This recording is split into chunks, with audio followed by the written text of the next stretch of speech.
Business Focus with Kudzie, Sharara on the Champions League Breakfast.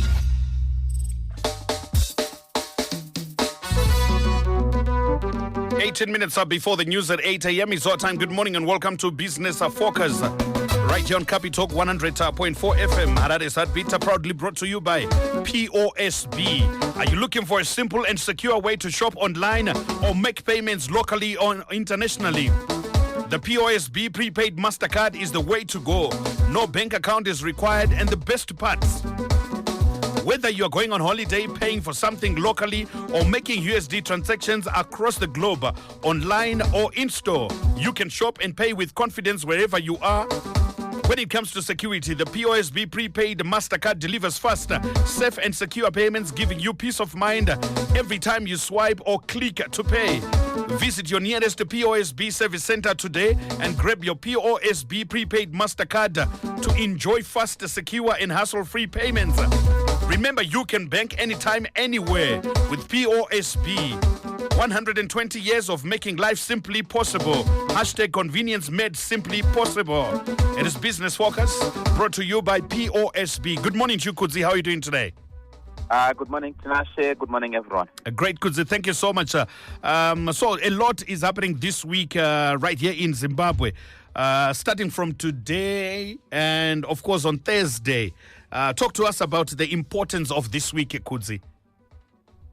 Thank you, Tinashe. So, as you rightly said, starting from today, there is debt dialogue, the structured debt dialogue. Remember that Zimbabwe owes multinational, international institutions such as the World Bank, IMF, the Paris Club, and many other lenders that we owe money.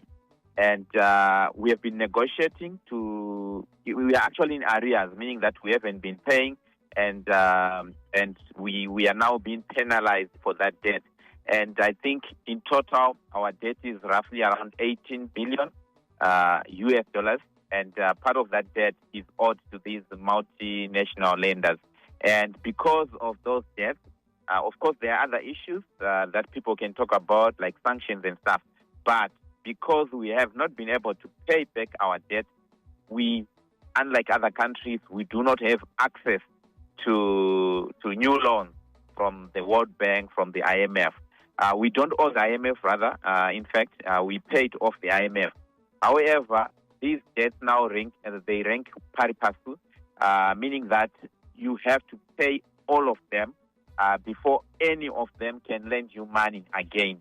So as much as we have paid the IMF, but because we haven't paid the World Bank, we haven't paid the Paris Club and many other lenders, we are not able to access loans. So we have had this structured debt dialogue for quite a while, and I'm not sure whether we'll win on this one, because some of the countries that are key to agreeing to this, such as the United States, at some point they said they pulled out of the negotiations. So, and I know that when it comes to, for example, to Zidera, they've got voting rights that can veto other decisions. So I'm not sure how successful we will be as a country to be able to renegotiate our debt. What we simply need, there are different ways or outcomes that we can get as a country. One, we can have our debt rescheduled, meaning that the payment dates can be changed. We can have our debt restructured, meaning that the way it is structured now can be changed. Or we can actually have a fund that can also help in restructuring that debt. Or we can actually have our debts forgiven. It has happened with other countries, so you can actually have your debt forgiven. So I'm not sure what form of agreement we are looking for as a country, but the ultimate goal is for us to be able to get those cheaper loans that other countries are getting. Like I have said before, the loans that we are getting from the likes of Afrexim Bank and other lenders, they are lending here in Zimbabwe at about 11% before banks put their own markups and fees and everything. So you've got expensive loans that we are getting as a country. However, if we manage to restructure our debt, it means that we can also get cheaper loans, which will make it easier for our business to borrow cheaper and be competitive. At the moment, without even looking at other things, our businesses might struggle to be competitive because when they go and borrow, they borrow expensively. So that's number one, the structured debt dialogue that is taking place this morning at HICC, and President Mnangagwa is expected to address that meeting. Also, the Africa Development Bank President Adesina is expected to be there. Former Mozambican President Chisano is also expected to be there. So the debt negotiations continue. So that's number one key thing that is happening in Zimbabwe this week. Number two is the national budget that is coming through on Thursday. That's when Professor Ntuli Nube, the Minister of Finance, is expected to deliver his national budget for 2025. And obviously, expectations are high. We have since found out that Zimbabwe, the country, we are struggling to generate as much revenues as we can through ZIMRA.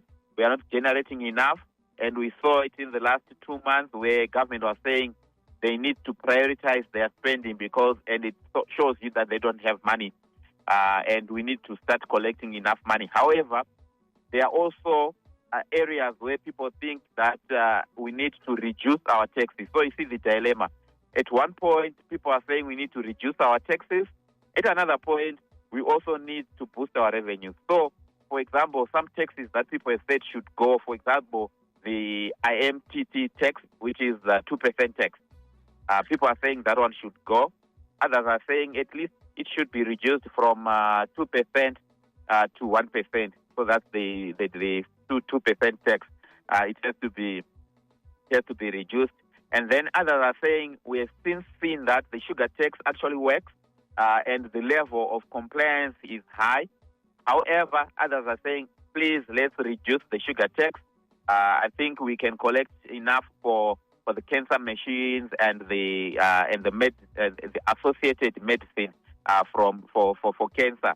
But we need to reduce the sugar tax so that it doesn't hit on the profitability of the businesses involved. So that is another area that other people are saying at least we should reduce the sugar tax. Let's continue to collect it, but we need to have a relook at that tax. And then also taxation of the informal sector. I think it's a key area that people want to see how we can incorporate the informal sector. I think after the budget is announced, I think maybe next week we can start engaging ZIMRA to see how as a country we can actually have a dialogue, have a discussion in terms of how everybody can play their part in terms of contribution to the taxes. What needs to be put in place for everybody to be able to contribute to the taxes? Because at the end of the day, we all suffer if our institutions are not equipped, our hospitals, our schools are not equipped. We all suffer if our roads are not in good shape. We all suffer if the likes of ZESA do not have adequate power. So that's the national budget, which is also an area of focus and interest this week. All right, Kudzie, thank you so much for that. But let me rewind and go back to the issue of debt that you spoke about. There is a question from Muzina Mshonga. We said, can't our all-weather friends from the East bail us out for the debt or newer loans? So you find out that, for example, one of our all-weather friends is China. And they've actually been helping, probably not in terms of having this historical debt be restructured, but they've been giving us loans. Remember the Wange 7 and 8 that is currently producing power for us. Remember that the loans are for China, and we are even struggling to pay them for that. We actually owe the Chinese lenders for that particular Wange 7 and 8. We haven't paid them more than 400 million that we owe them, that we were supposed to have paid. Because every month we are supposed to pay them something like 40 million, but we haven't been paying them. I think we have got Zimbabweans who are not maybe servicing their loans. I think if everybody is put on prepaid meters, maybe the ZESA will be able to collect enough money to make sure that they pay back the loans. But at the moment we are struggling. So yes, they are our all-weather friends, but they've actually been helping us in other aspects. Imagine if we didn't have Wange 7 and 8, what the situation would be like now. We'll be in a worse off situation with no water at Kariba, but because we managed to get some loans from China and we built Wange 7 and 8, we are in a slightly better situation than we could have been if we didn't have that. So yeah, they are helping in their own way. All right, another question says that can't we translate earnings from diamonds, gold, platinum, chrome, copper, lithium, and so forth into the fiscus? Yeah, so already the fiscus gets some money from those minerals. Whether that is enough, that is a question for another day. For example, there are royalties that are collected for every revenue generated by the miners. There are royalties that they pay. I think they range from 2%, 5%, up to 7% royalties. And the miners are even complaining that those royalties are too high. And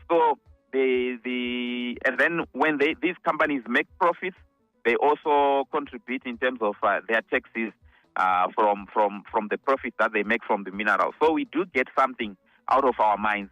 However, whether that is enough or not, I'm not sure. In fact, this morning a friend of mine was saying that there is need to have a relook at the extractive industry, which is the mining sector. And you are saying, I think it's a bit more detail.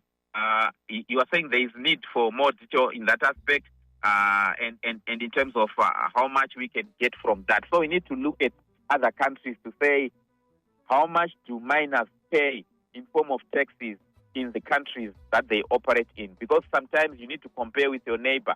So, for example, if you're a gold miner and you make it expensive to mine gold here in Zimbabwe, then the investors will simply go elsewhere. So you need to have a balance and also be competitive. Okay. All right, Kudzie, thank you so much for that. But a gentle reminder to everyone out there, are you looking for a simple and secure way to shop online or make payments locally or internationally? The POSB prepaid MasterCard is the way to go. No bank account is required, and the best part is whether you are going on holiday, paying for something locally, or making USD transaction across the globe. Online or in-store, you can shop and pay with confidence wherever you are. When it comes to security, POSB prepaid MasterCard delivers faster, safer, and secure payments, giving you peace of mind every time you swipe or click to pay.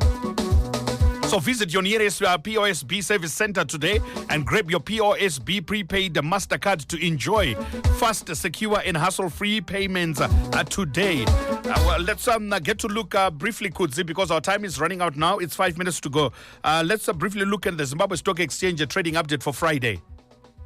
Thank you, Tinashe. So the ZSC, after almost more than a week of recording marginal gains, on Friday, however, it came off with the all-share index down by 1.73%, and then the top 10 index even worse off with a 2.21% drop. And this was on the back of losses in heavyweight counters, Econet being the biggest loser with a 13.78% drop. I'm not sure what's happening there. CBZ also coming off by 2.15%, FBC down by 1.3%, and then Delta easing by 0.04%. So I think the Econet, the loss in Econet there dragged the market lower. Even on the upside, there weren't huge gains there that were recorded. You look at Wilder was only significant riser with a 14.93% gain, EcoCash at 2.93% gain, and then Tenau, OK Zimbabwe, First Mutual Property were also the other counters that gained by less than 1%.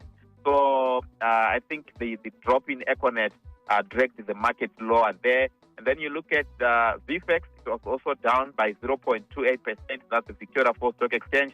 On the back of losses in Axia, down by 4.02%. For those who don't know Axia is the company that owns TV Sales and Home, that owns Transfers, among other entities. So Axia, which was demerged from Insco. So those institutions are no longer, or those businesses are no longer under Insco. They are now under Axia. And then Padenga also coming off by 1.81%. We know Padenga, they are into gold, they are into crocodile skin products.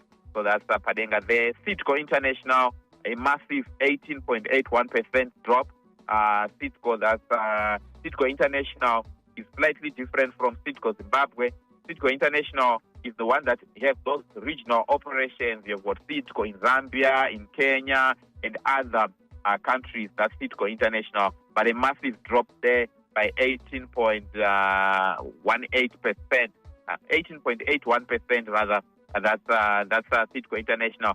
Zimplow also coming off by 1.84%.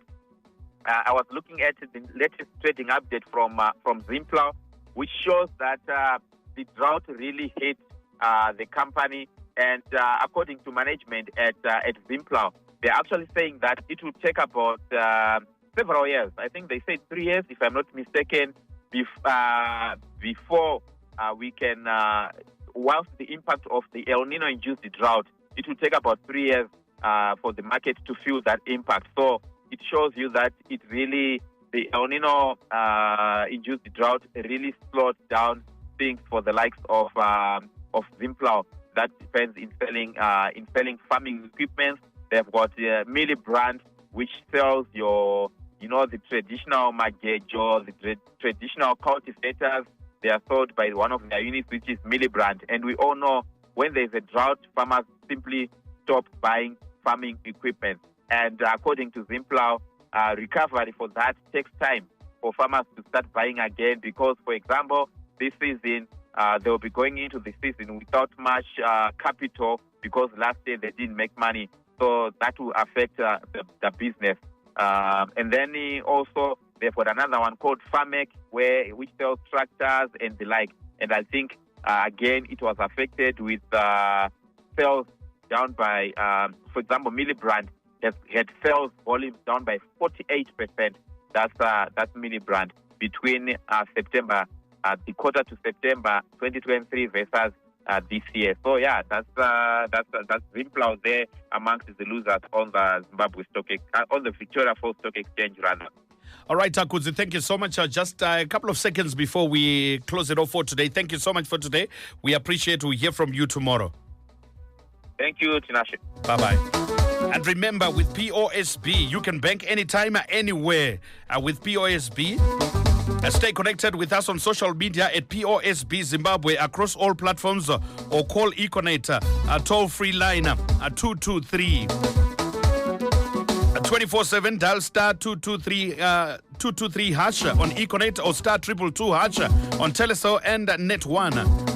Or download the POSB on the go or send hi to our WhatsApp banking number 0781366666. That does it for Business Focus. We're back tomorrow morning right here on Capital. Business Focus with Kudzie, Sharara on the Champions League Breakfast.